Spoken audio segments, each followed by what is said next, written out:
Hello everyone, कैसे हो? देखो, आज का टॉपिक है हमारा पदभेद। जो हमने कल भी इसको समझा था, ठीक है? उसको अच्छे से समझेंगे। उसके कुछ पॉइंट्स, जैसे कितने उसके भेद होते हैं, प्रकार यानी, है ना, प्रकार यानी भेद कितने होते हैं उसके। और उसमें उसके जैसे 5 भेद होते हैं, उसके अकॉर्डिंग भी उसके भेदों को पढ़ेंगे और उसकी डेफिनेशन को समझेंगे, ठीक है? तो आज है हमारा पदभेद। तो जैसे कि कल बताया था मैंने कि अर्थ, ध्वनि, उत्पत्ति और व्युत्पत्ति के आधार पर जहां पर वाक्य रचना हो, क्या हो? वाक्य रचना। वाक्य में प्रयोग हो, उसको क्या कहेंगे हम? पदभेद कहते हैं, ठीक है? उसको हम क्या कहते हैं? पदभेद। इसके बाद था कि इसको अर्थ के आधार, मतलब इसको कितने भागों में बांटा गया है। इसको कितने भागों में बांटा गया है? जैसे अर्थ के आधार पर पदभेद, अगला है रचना के आधार पर, उसके बाद है उत्पत्ति के आधार पर, ध्वनि के आधार पर और रूप परिवर्तन के आधार पर। कितने भागों में बांटा गया है? 5 भागों में। इनके कैसे क्वेश्चन आते हैं बोर्ड में अपने, कि इसका पूछा जाता है पदभेद कितने भागों में बटे हुए हैं, तो आना चाहिए हमको कितने में? 5 में। और इनके अगर एमसीक्यू आया तो कैसे आएगा? ऑप्शन में अगर अर्थ आ गया, रचना आ गया, उत्पत्ति आ गया और ध्वनि रूप की जगह कोई और शब्द आ जाता है, तो पहचान सकते हो ना उसको। तो ये पांचों के नाम आपके दिमाग में होने चाहिए कि किस किस आधार पे इसको बांटा गया है, डिवाइड किया गया है, ठीक है? ये तो हो गए इसके भेदों के नाम। क्या हो गए? भेदों के नाम, ठीक है?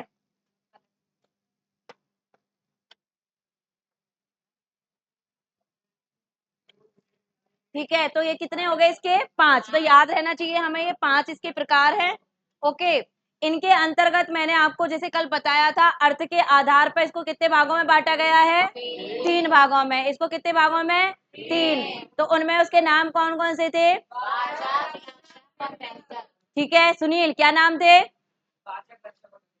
ठीक है, बैठो। वाचक, लक्षक और व्यंजक। आगे सौरभ क्या बोला था उनको मैंने नाम? अभिधा और लक्षणा और व्यंजना। उनको क्या बोला था? शब्द शक्ति। क्या बोला था? ध्यान रख लेना, अगर इनके 3 शब्द बनते हैं, 3 प्रकार बनते हैं, उसमें वाचक, लक्षक और व्यंजक होते हैं। ओके। और ये किनका निर्माण करते हैं? शब्द शक्ति का। शब्द शक्ति 3 प्रकार की होती है, जिसमें पहली अभिधा होती है, सेकंड लक्षणा होती है और थर्ड हमारी व्यंजना होती है। तो हमें सबसे मेन इंपॉर्टेंट चीज क्या है? इसके 3 शब्द याद करना, जिसमें वाचक, लक्षक और व्यंजक था। क्लियर? आगे है हमारा इसमें रचना के आधार पर उत्पत्ति। क्या है? रचना के आधार पर। रचना के आधार पर भी कितने प्रकार की थी? 3 प्रकार की। कितने प्रकार की? 3 प्रकार की। जैसे हो गया रूढ़, हो गया यौगिक, हो गया और योग रूढ़ हो गया। दीपक क्या समझाया था इसमें? कितने प्रकार? रूढ़, यौगिक और योग रूढ़। बैठो। जैसे जो प्रचलित नाम आता है, चला आया हुआ, उसको किस में लेते हैं हम? रूढ़ में। और जिसमें एक दूसरे से मिला हुआ रूप, जैसे यौगिक में। और जो दोनों के रूप में मिलके आए, अच्छा, उसमें समास कौन सा होता है? गुड। कौन सा होता है? राइट। तो बहुब्री समास के जितने एग्जाम्पल आते हैं वो हमारे योग गुण में आते हैं, और यौगिक में संधि वाले आते हैं, जिसमें संधि विच्छेद करते हैं ना हम। जैसे विद्यालय हुआ, हिमालय हुआ, या कोई शब्द जो मिला हुआ, उसके 2 अर्थ आते हैं, वो किस में आते हैं? यौगिक में। आया आपको? इनमें से हमें 3 शब्द याद करने हैं, रूढ़, यौगिक और योग रूढ़। क्लियर? आगे है हमारा उत्पत्ति के आधार पर। किसके आधार पर? उत्पत्ति के आधार पर। कौन बताएगा इसके नाम? जी हाँ, गुड, बैठ जाइए। ये आगे दृष्टि बताओ।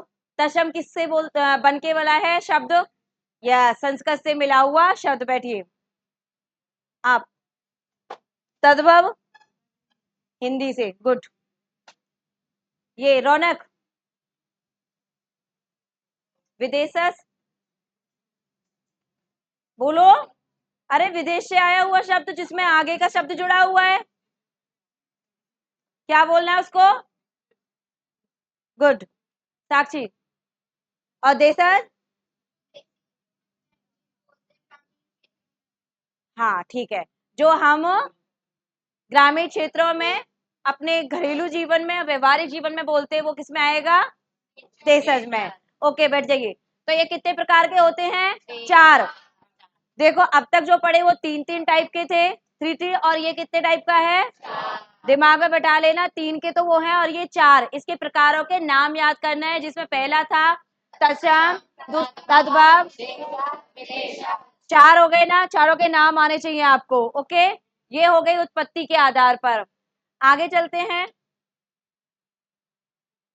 जैसे आगे है हमारा देश विदेश, ये हमने पढ़े। एक और था हमारा ध्वनि के आधार पर। किसके आधार पर बेटा? ध्वनि के आधार पर। ठीक है, अब ध्वनि के आधार पर उसकी क्या पहचान रहेगी?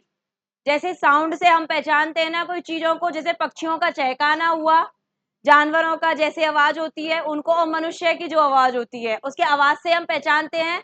ठीक है, तो क्या है इसमें? 2 प्रकार थे। इसमें कितने प्रकार हैं? कौन बताएगा दोनों प्रकारों के नाम? मोहित। ध्वन्यात्मक। गुड, बैठ जाइए। वर्णात्मक में क्या मीन बताया था बेटा? क्या बताया था अनुष्का? जो वर्ण की, हाँ, और ध्वनि में ध्वनि की पहचान। ठीक है, गुड, बैठ जाइए। देखो ध्वनि में ध्वनि की पहचान के अकॉर्डिंग हम पहचानेंगे, और वर्ण में वर्ण के हिसाब से। जैसे वर्ण की आवृत्ति हो जाना है, बार बार आ जाना, वर्ण किसको बोलते हैं? जैसे कैक है, वर्णमाला जो होती है उसके अकॉर्डिंग पहचाना। आया? ये हमने कल डिस्कस किया था। इसमें इंपॉर्टेंट सबसे कौन सा है? कौन सा है बेटा? रूप के आधार पर। ये सबसे इंपॉर्टेंट पद है इसके अंदर।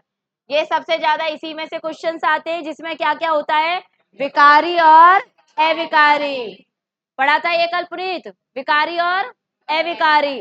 विकारी कितने प्रकार के होते हैं? 4 प्रकार के। और अविकारी? ओके, विकारी को हम की परिभाषा देंगे तो क्या बोलेंगे?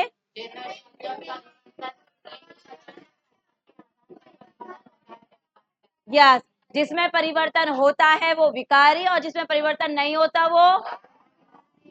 ठीक है, इतना आना चाहिए आपको। परिवर्तन यानी जहां संज्ञा सर्वनाम क्रिया विशेषण के अकॉर्डिंग वाक्य में परिवर्तन हो। किसके अकॉर्डिंग? संज्ञा सर्वनाम क्रिया विशेषण। ठीक है, चारों के अकॉर्डिंग अगर परिवर्तन होगा तो वो विकारी के कैटेगरी में आएगा, और जिनमें परिवर्तन नहीं होता, यथावत वैसा की वैसा होना, वो किस में आएगा? अविकारी में। सबसे ज्यादा क्वेश्चन किस में से आते हैं? विकारी में से, जिसमें संज्ञा पद हो, सर्वनाम पद हो, क्रिया हो और विशेषण हो। जैसे संज्ञा किसको? 3 टाइप की होती है, सबको आती है वो। व्यक्तिवाचक, भाववाचक, जातिवाचक। और सर्वनाम 6 होते हैं ना, जिसमें किसका हम करते? सर्वनाम किसकी पहचान है? ओके, संज्ञा के स्थान पर प्रयुक्त होने वाले। क्रिया, क्रिया किसको कहेंगे? जो कर्ता के द्वारा की जाए या किसी ना किसी कार्य में क्रिया अवश्य होती है। कोई भी कार्य बिना क्रिया के संपन्न नहीं होता। आप यहाँ पे बैठे हो, आप भी एक क्रिया कर रहे हो पढ़ने की। आप ऐसे ही तो नहीं बैठे हो। तो हर स्थिति में क्रिया जरूर लगती है, बस उसके प्रकार अलग अलग होते हैं। कितने प्रकार की थी? कितने प्रकार की? 2। क्या थी? सकर्मक और अकर्मक। ओके, सकर्मक और अकर्मक। क्लियर? ये दोनों प्रकारों के क्वेश्चंस आते हैं, ध्यान रखना है आपको। आगे है अपना, अब इसमें कुछ प्रकारों के नाम हैं, आपको याद कर लेने हैं। जैसे इसका तो आपको याद है, संज्ञा हो गया, सर्वनाम, विशेषण और क्रिया। ये चारों प्रकार तो इजी है, आपको याद भी है। ओके, इसके बाद अविकारी में प्रकारों के सिर्फ नाम ही पूछे जाते हैं, अविकारी की कोई पहचान नहीं पूछी जाती। क्या पूछा जाता है? सिर्फ उसकी डेफिनेशन ही पूछी जाती है। तो इसमें 4 प्रकार थे। कौन कौन से 4 प्रकार है? दृष्टि के अकॉर्डिंग देखेंगे। पहला है क्रिया विशेषण। क्या है? क्रिया विशेषण। सेकंड है संबंध बोधक। थर्ड है समुच्चय बोधक। अगला है विस्मयादि बोधक। ठीक है, तो इसके नाम से इसका पता चल रहा है। क्रिया का मतलब कार्य का होना, क्रिया का मतलब कार्य का होना। सेकंड है संबंध। संबंध यानी उस वाक्य का उस वाक्य से क्या रिलेशन है, जैसे जैसा करोगे वैसा ही पाओगे। कुछ इस प्रकार के वाक्य जो होते हैं उनमें एक सेंटेंस दूसरे सेंटेंस को कंप्लीट करता है। ओके, अगला है हमारा समुच्चय। समुच्चय यानी समूह का, जो क्या कर रहा है, समूह को केंद्र कर रहा है, वर्ग को कर रहा है, एक समुदाय को। उस वाक्य के अकॉर्डिंग क्या आएगा, समुच्चय हो गया। लास्ट था विस्मयादि बोधक। विस्मयादि यानी अचंभित होना। हमारी जो भी एक्टिविटी होती है, जैसे अगर दुख का पल है तो आपके मुख से जो शब्द निकलते हैं, अगर हंसी का पल है उस वक्त जो शब्द निकलते हैं, जिस एक्टिविटी में जो चीज जो क्रियाएं की जाती है उस वक्त जो सेंटेंस निकलते हैं वो किस में आते हैं, विस्मयादि बोधक यानी आश्चर्य होना। विस्मयादि बोधक मतलब आश्चर्यचकित होना। उस वाक्य पे आप कैसा रिएक्शन करोगे, आया। तो इस प्रकार के वाक्य हमारे आते हैं विस्मयादि बोधक में। ये हमारे कुछ पॉइंट्स थे जो हमने कल भी पढ़े थे। आगे इसको कंटिन्यू समझ में आया आपको, कोई डाउट तो नहीं है। इन पॉइंटों के नाम आपको याद रखने हैं। ओके, क्योंकि किस प्रकार क्वेश्चन आते हैं वो आपको मैंने बता दिया। सिर्फ प्रकारों के नाम पूछ लेगा वो, या उसके भेद पूछ लेगा वो, या फिर उसमें कितने भेद होते हैं। जैसे रूप के आधार कितने होते हैं, ध्वनि के आधार पर कितने होते हैं, अर्थ के आधार पर कितने होते हैं, और रचना के आधार पर कितने होते हैं। ओके, तो इस प्रकार के कुछ नाम आपको याद करने हैं। ओके, आगे चलते हैं।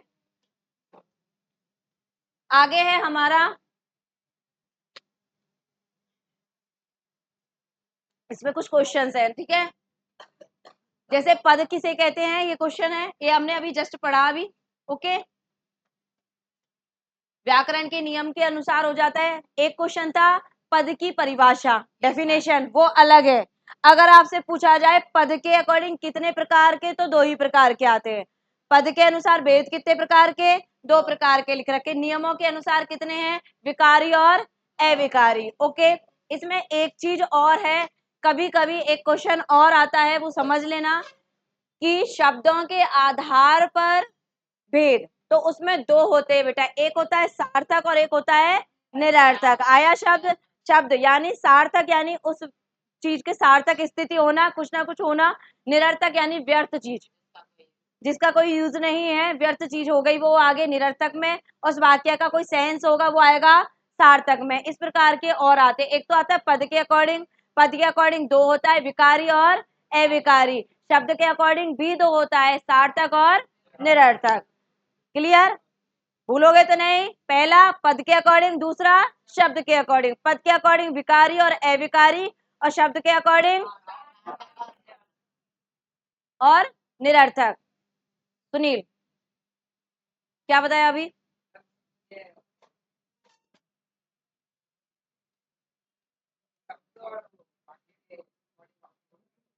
शब्द और वाक्य बताए थे। खड़े रहिए, चैतन्य खड़े हो जाइए। क्या बताया अभी जस्ट आपको, सुनील, क्या बताया था बेटा, अभी क्या बताया आपको, कुछ क्या समझा रही थी मैं, किसके अकॉर्डिंग है ये। हाँ मोहित, यस।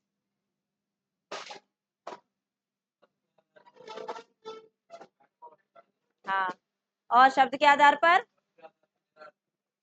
सार्थक और, गुड, बैठिए बेटा, खड़े ही दोनों।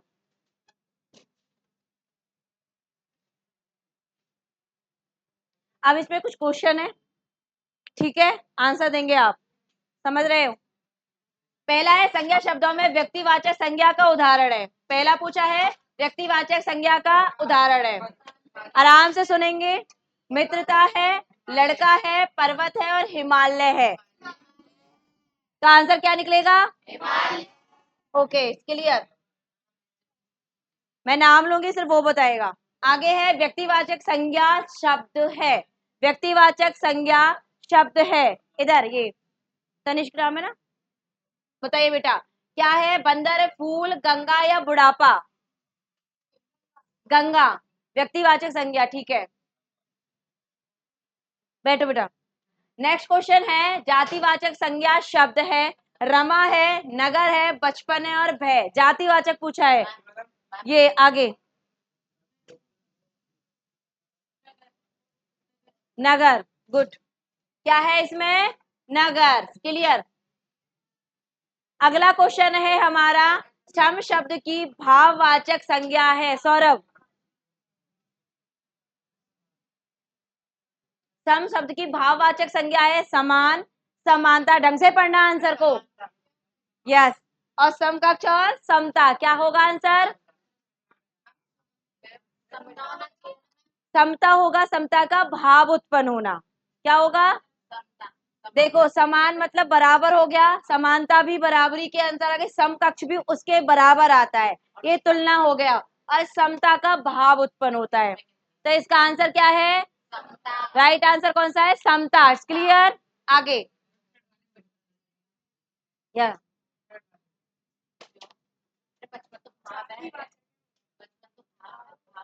अच्छा, ये कंफ्यूज मत हो, रमा था नाम है, नगर, एक नगर बोलने से पूरे नगरों का पता चल रहा है। अगर नागर का नाम ले लूंगी तो वो जाति में, ओ व्यक्ति में चला जाए। अगर सिर्फ नगर और शहर बोलने से जाति में आएगा। नगर मतलब बहुत सारे नगर, शहर मतलब बहुत सारे शहर। अगर मैं बोलूं इंडिया, भारत का ही नाम लूं, तो वो जात व्यक्ति में आएगा, क्योंकि भारत तो एक ही है ना, बहुत सारे भारत थोड़ी है। ओके, इसमें डाउट मत रखना, ठीक है। अगले क्वेश्चन में क्या था? समता। अगले क्वेश्चन का आंसर देंगे ये आर्यन, खड़े हो जाइए, बैठो आप दोनों। भाववाचक संज्ञा का सही उदाहरण है, आर्यन सीधे। स्वस्थ, स्वास्थ्य, मोटा या चतुर, भाववाचक संज्ञा है। पहले तो ये समझना है, भाव पूछा है। स्वस्थ, स्वास्थ्य, मोटा या चतुर। चतुर का भाव। ओके। आदित्य, क्या है? स्वास्थ्य मतलब उसकी हेल्थ अच्छी है। स्वस्थ और स्वास्थ्य दोनों अलग अलग है। अगला है, लिखना क्रिया से, बैठ जाइए, लिखना क्रिया से भाववाचक संज्ञा शब्द बनता है।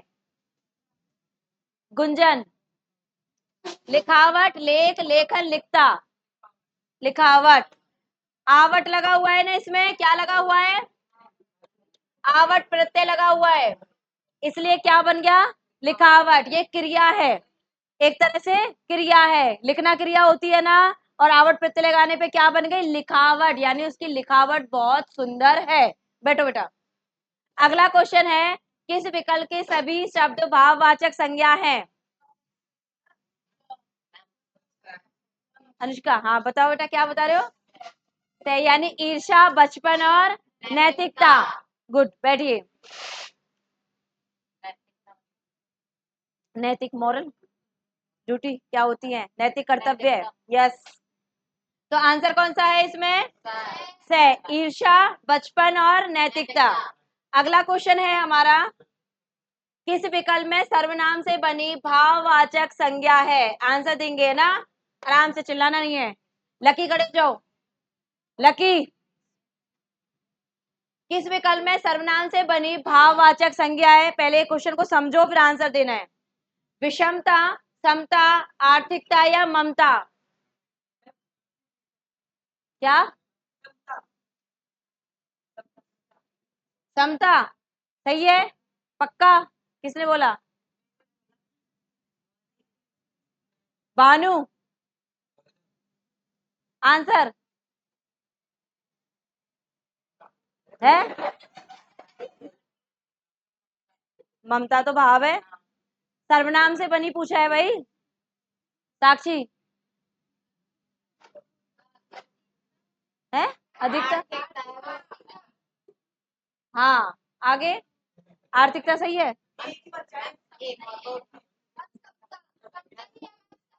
निधि बताओगे? ठीक है, क्या है? बैठो। अगला है अपना, किस विकल्प के सभी शब्द क्रिया से भाववाचक संज्ञा। अच्छा, इसमें क्रिया पूछी गई है, ध्यान रखना, क्रिया पूछी गई है। यस, यशस्वी, खड़े हो जाओ बेटा, पहले अच्छे से पढ़ो। बुराई, बनावट, पढ़ाई, लिखावट, अच्छाई, दिखावट, भलाई, सजावट। पढ़ाई, लिखावट। पहले वाले क्वेश्चन से आइडिया लगा लिया, क्योंकि लिखावट तो आती है भाव में, और पढ़ाई हमारी क्रिया है। ब्रिलियंट बच्चों की पहचान है जो अगले क्वेश्चनों को भी याद रखते हैं। बैठो। है ना, अभी समझाएंगे। सम समानता का भाव आएगा ना। आगे देखो, निम्नांकित भाववाचक संज्ञा का होता, भाववाचक संज्ञा पूछी है ये। आप आप पढ़ो जी बेटा, अच्छे से समझना है। भारत, भारतीय, भारतीयता या भारतवर्ष,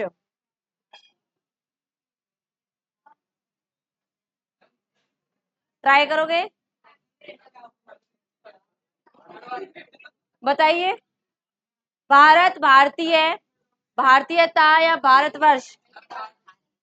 यस, सौरभ बता रहा है। यस, बैठो। तुम्हें धोखा नहीं देना चाहिए था। आगे से इस क्वेश्चन को, वाक्य को समझेंगे पहले। सुनील पता है, खड़े हो जाओ तो फिर। क्या है धोखा? क्या है धोखा? क्या है भाव? बैठो। देखो, भाववाचक संज्ञा के अंतर्गत पहले तो समझ लो। देखो, कई शब्द ऐसे लगते हैं जो हमें ऐसा लगता है जाति में भी है। कैसे लग रहा है? जाति के अंतर्गत भी है, लेकिन वो होते नहीं है। क्या करना है हमें उसमें?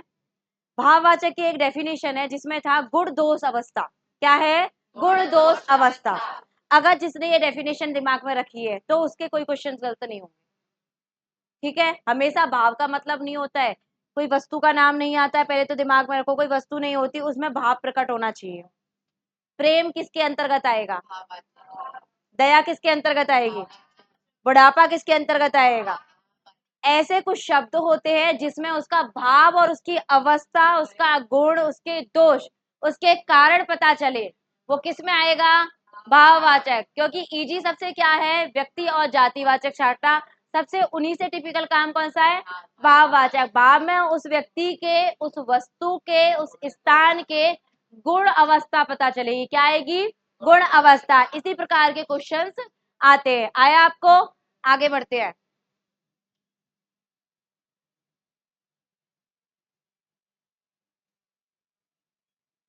ये आंसर्स भी है इसमें, देख लेना बाद में।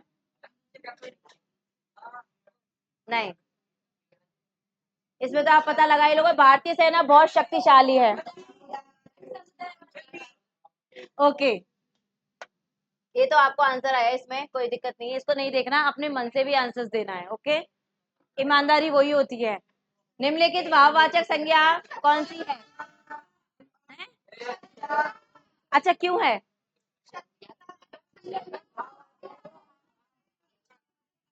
आराम से, आराम से। क्योंकि शत्रु तो इंसान है, और शत्रुता का भाव वो उसका गुण।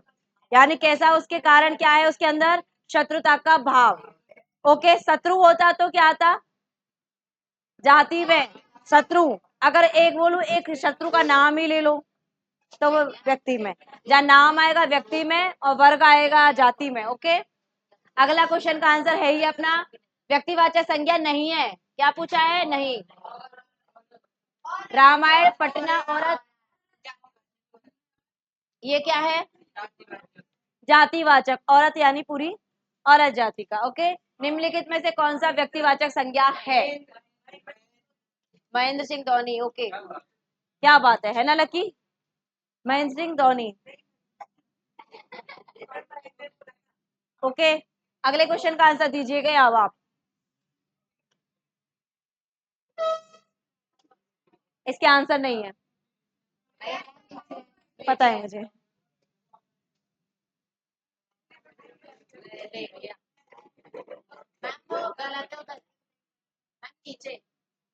क्या है?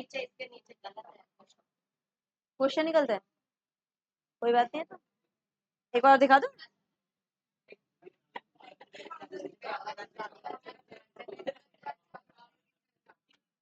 कोई बात, कोई बात, ये रख लो।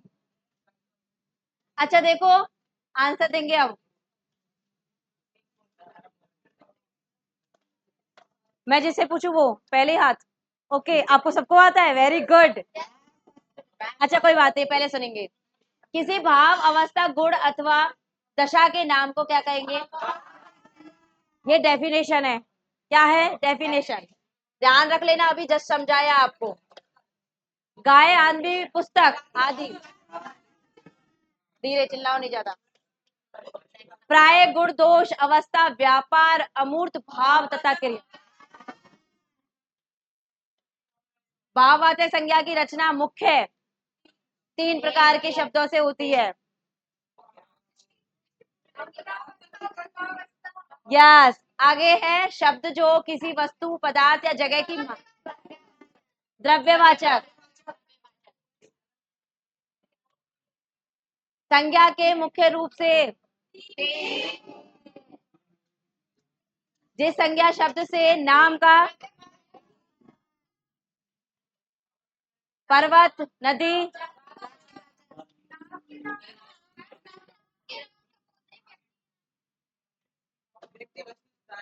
अरावली शब्द है। अरावली क्या है? यस, अरावली पहाड़ है भाई, अरावली श्रृंखला। ओके,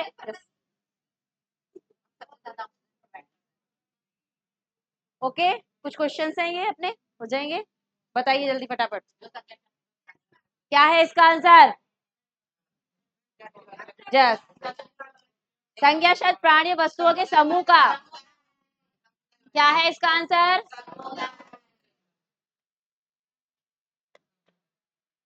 अगला है जाति शब्द अपनी जाति वर्ग का या जाति का बोध कराए। आगे व्यक्ति के नाम में व्यक्तिवाचक और अपना शब्द बनता है अपनत्व से अपना। ओके, लॉक ही हो गए।